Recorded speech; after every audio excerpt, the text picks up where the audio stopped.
It's now 16 minutes after the hour of 7 o'clock on this Thursday on the Now Morning Show, and it's officially the week that school is scheduled to close. And so what that means is the July-August vacation is upon us, and because school is closing this week, there's going to be tons of outdoor activities, and with these activities come food. But we must ensure our children remain healthy so that they are ready for school when the new term begins in September.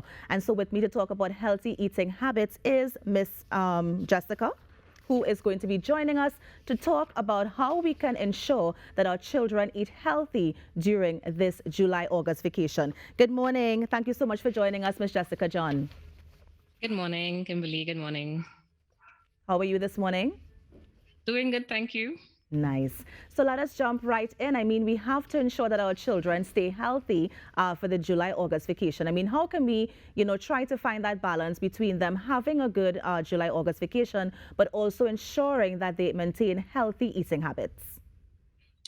It's a very good question, Kimberly. I always like to start off by defining what healthy eating is. It's important to clarify for our parents or our guardians who may be listening. So healthy eating, as far as I'm concerned, for children is the consumption of sufficient amounts of energy and nutrients necessary for adequate growth and activity in your child.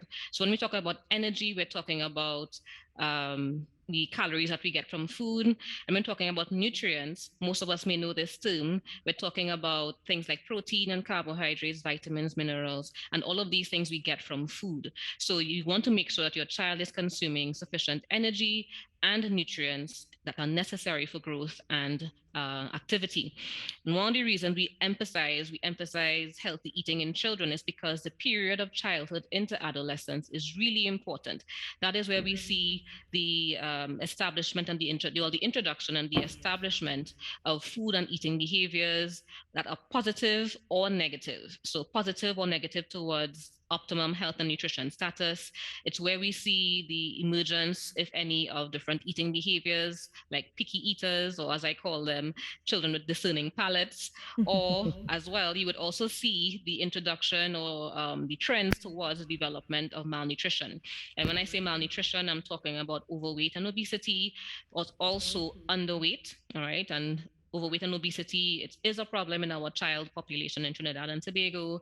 It is actually a reflection of what we see in our adults. But also we have other malnutrition conditions such as nutrient deficiencies like anemia developing. So healthy eating in children is extremely important, and it's something that we really need to pay attention to, not just during the vacation, but throughout the child's lifespan. Now, those children with, as you mentioned, the discerning palates, how do we ensure that we have healthy snacks for them and also affordable snacks for them? Because we have been seeing that increase in that grocery bill when we visit the supermarket. So what are some of the alternative or even affordable options that you can give us? Okay. One of the things I would always start off with when it comes to children is making sure that parents pay attention to their child's fruit and vegetable intake.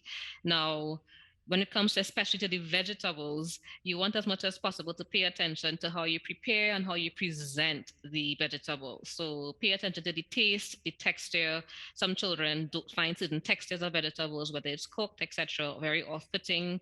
You to pay attention and try to, include some variety and try to mix it up a little bit in terms of how you prepare. When I'm talking about vegetables and fruit consumption, I would also promote trying to have these items not just at meal times, but also between meals. And the classic example would be like a chow, so a vegetable and a fruit chow. You could mix up things like cucumber and pineapple. That's a good combination. Some people get very creative and they use things like onions even. So the options are endless, and it's something that is very culturally acceptable here in Trinidad and Tobago. So you want as much as possible to promote and make sure that your child is having sufficient fruit and vegetable intake. Another good example would be having things that you can make at home. Now, it would take some time and planning, but making your own jello, for example. Most of the jello we see on the market, it's artificially flavored, but we could use our own fruits and even vegetables to create our own gelatin desserts. We buy the gelatin in the grocery, we prepare the fruits for the vegetables, and we, for example, like passion fruits, and you make your own gelatin dessert. I would suggest the classic popcorn. You can make your own trail mix at home, so you can buy cost-effective and lower items that are lower cost, such as peanuts. Prepare your own peanuts, you roast it, etc., and you make your own trail mix with your children at home. I would also suggest trying to indulge at home. So what I mean is, the last time I checked, I haven't been for a while, but the price of an average scoop of ice cream was around $10. And depending on how many children you have and how large your household is, it'd be really expensive to go treat everyone to ice cream. So if you buy a small tub of ice cream, for example, you can have it at home, and even you can buy small amounts of the toppings that you might want or your children might prefer, and you have that at home. And that way, again, it's pretty cost effective. So try to indulge at home as much as possible instead of going out to eat, because again, things are expensive. Right. Now, while we are on the topic of food, let's switch to drinks because, I mean, as much as we want them to get enough water, I mean, children like variety. So at a certain point in time, they'll want something sweet. I know that the rule is to stay away from those sweetened carbonated beverages, but what can we use in place of that? Okay. So, yes, the rule, quote unquote, would be to stay away, right? But we want to limit it because most children, by the time they're 5, 6, have been introduced, if not by daddy, by mommy, by grandma, or a very indulging aunt or uncle, or even a neighbor, to some kind of sugar sweetened beverage. So, you want as much as possible to limit the exposure. Okay. So, yes, the recommendation is to replace the sugar sweetened beverage with water. But the truth is, if your child has already been introduced to it, it will be very difficult, and don't go cold turkey on your child. So what I would recommend is reducing the amount that they are accustomed to during the vacation, and again, trying to stick with it. So you can look at if it's that they are having sugar sweetened beverages every day, try to have it every other day, and also try to maybe dilute the amount that they're having. So introduce more water into their beverage so it's not as sweet. So again, you're cutting down on the overall intake, again, paying attention to how much they're having. Pay attention as well to other types of sugar sweetened beverages. So most children would have some kind of beverage, whether it's hot or cold, whether it's tea or punch, or if the parents are into smoothies, etc.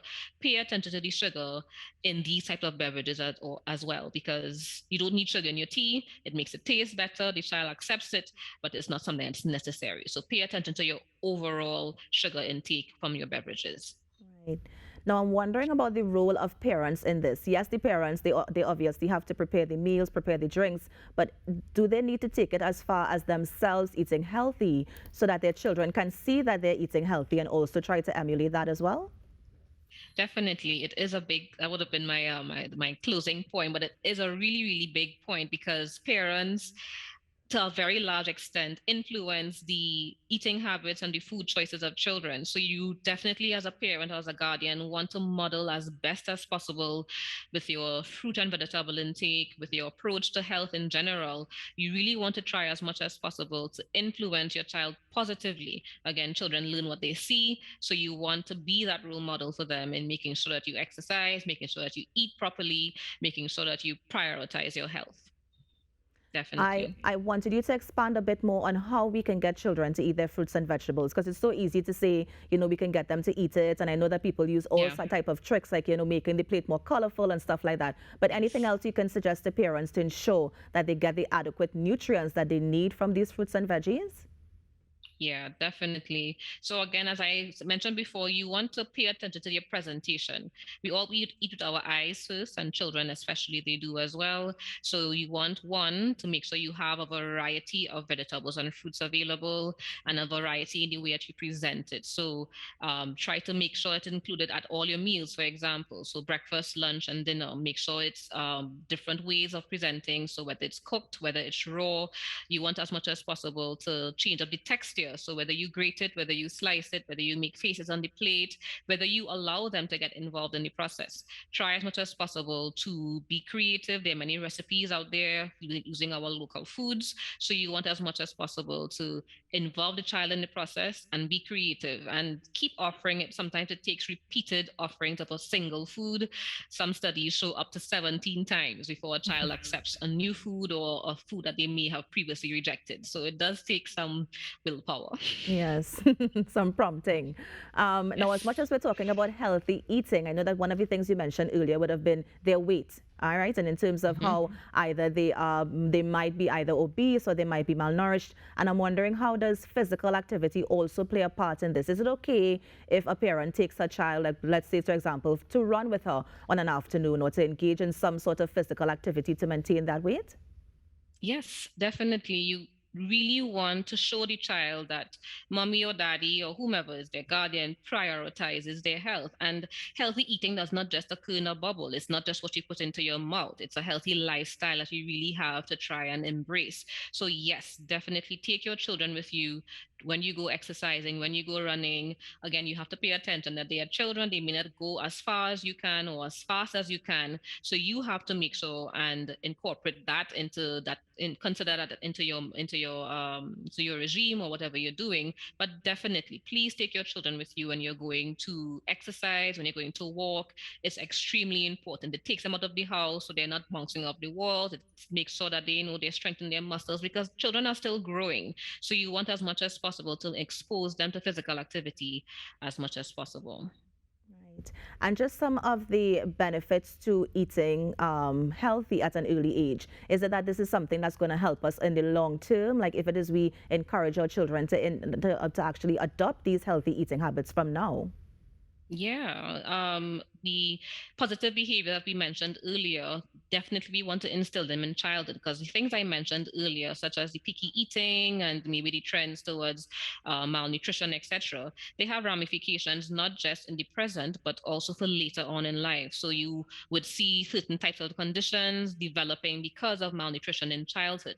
Children are still growing, and if you want them to ensure that your child grows to his or her proper height, to ensure that he or she gets the proper weight, a healthy weight, as much as possible, you have to pay attention to what they're eating, because again, your nutrition deficiencies and your energy deficiencies will catch up with your children. It affects their schooling, it affects their concentration, it affects again their resistance to disease and development of disease. So we definitely need to pay attention to your healthy eating. And it comes again bit by bit, day by day, not just okay for this week or for today, but over a period of time. That's how behaviors develop. Of course. And as we look forward to the new school term, because some parents are still going to, indulge a bit, is there a way that they are supposed to wean their children off of what they were probably eating during the vacation before they head back out to school? Well, I would suggest the reverse, actually, Kimberly. So you want to start introducing the things that they From should be now. eating when they go Yes. back to school. Yes, Yes. because we want as much as possible to state that healthy eating is a lifestyle. And the truth is that, yes, children will indulge in the orange foods, as I call them, all right, the orange food group, all right. They will indulge in the sugar sweetened beverages, but it's up to the parents to create and enforce the boundaries, okay? Depending on the age of the child, you may have restrictions and they're not able to access it. But the older the child gets, he or she would be able to access the cupboard or the fridge. So you have to create and enforce boundaries. And again, as nutritional gatekeepers, the parents are the one who goes to the grocery, they go to the market, etc. So you want as much as possible to offer the foods, all right, that are important and adequate for your child, and make sure that they understand the importance of healthy eating. So to answer your question, try to start enforcing what healthy eating looks like and the healthy snacks from now during the vacation. So when school comes back around, it would not be a challenge as much, to get them to take the foods and to accept the foods. Noted. And finally, Miss John, Mhm. anything else before we close? Anything else we may have missed? Yeah, I would re-emphasize the fact that healthy eating is not just what you put into your mouth. It's not just what you see in the groceries and stuff. I would advise parents to connect, let their children connect with food. Take them to a farm if you have the time during the vacation. Take them to where they see maybe where eggs come from. Take them to see where plants come from, how they're grown in the soil. Take them to the market. And again, that would help them to get an appreciation of what real food is and where it comes from. Right? Some children, if you ask them, they may say, food comes from the grocery. My mommy or my daddy goes to the grocery and that's where food comes from. It doesn't. Okay. So you want to take that experience from the farm and from the market and translate it to your home environment, translate it to your kitchen so they can see how food is stored, how it's prepared, and again, involve them in the process. You also have to be aware of your child's health status. So is your child overweight? Is your child underweight? Is your child a picky eater and thus prone to nutrient deficiencies? Pay attention. Take your child to the doctor, and not just when when they're sick, make sure they go to the dentist, make sure they're involved in physical activity. And then you put that hand in hand with healthy eating. Okay, that's my recommendation. Thank you so much, Ms. John, for coming on the Now Morning Show and just sharing those tips. I hope mommies and daddies and guardians were listening so that we could ensure healthy eating habits in our children. Thank you so much. No problem. And that was registered dietitian Ms. Jessica John just giving us some healthy eating habits for our children as we move into the July-August vacation. You're on the Now Morning Show. We're going to take a break and be right back. Stay with us.